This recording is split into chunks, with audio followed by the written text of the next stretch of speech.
Hello বন্ধুরা, Trihans lifestyle and mom চ্যানেলে আপনাদের সকলকে স্বাগত জানাই। আপনাদের ছোট্ট সোনামণিদের জন্য নিয়ে চলে এসেছি আরও একটা নতুন মজাদার রেসিপি।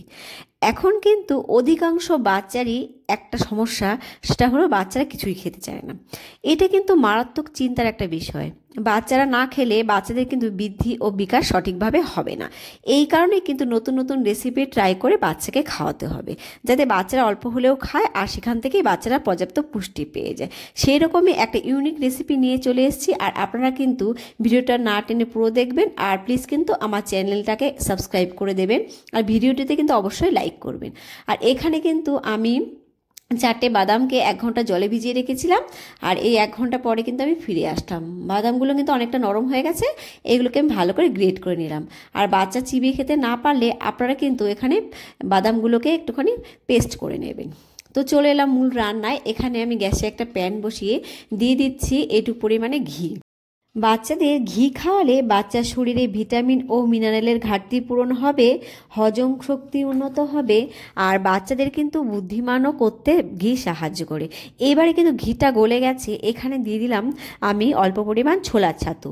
এই ছাতুটা কিন্তু আমি বাজার থেকে কিনে নিয়ে এসেছি, আর এটা কিন্তু প্যাকেটজাত ছাতু।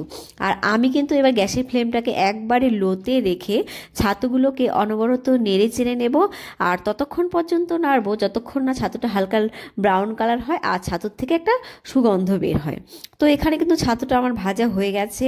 এইবারে কিন্তু আমি দিয়ে দিচ্ছি গরুর দুধ, দিয়ে কিন্তু আমি ভালো করে মিশিয়ে নেব, আর ভালো করে কিন্তু অনবরত নেড়ে চেড়ে মিশিয়ে নেব যাতে কোনো লাম্পস না থাকে।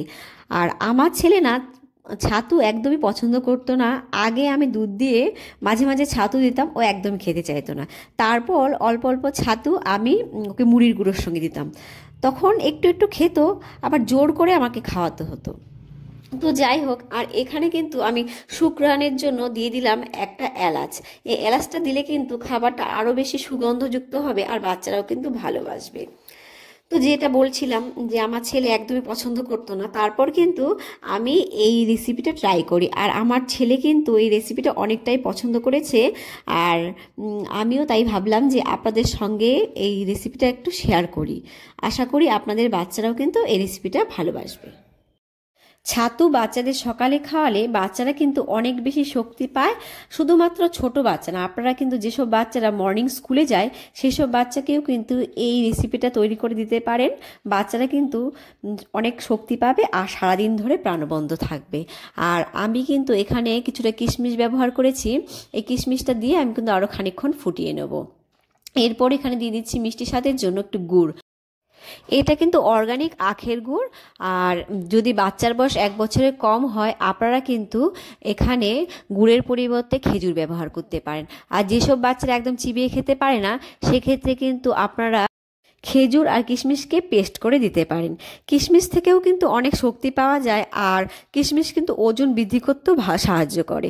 আমি কিন্তু এখানে গরুর দুধ ব্যবহার করেছি। বাচ্চার বয়স 1 বছরের নিচে হলে আপনারা কিন্তু এটা জলের মধ্যেই রান্না করে নেবেন, আর শেষে কিন্তু আপনারা ফর্মুলা মিল্ক অ্যাড করতে পারেন। এবারে আমি অ্যাড করে নেব গ্রেট করে রাখা বাদাম।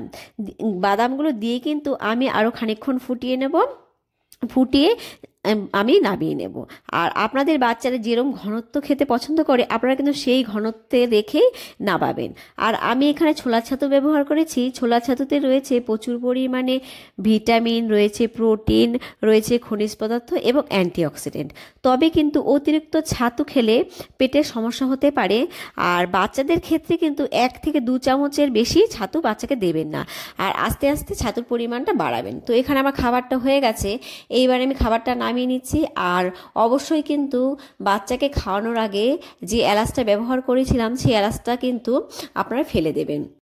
ছাতু কিন্তু বাচ্চাকে সকালের দিকে দেওয়ার চেষ্টা করবেন, অন্য সময় দিলে কিন্তু বাচ্চাদের গ্যাস হতে পারে।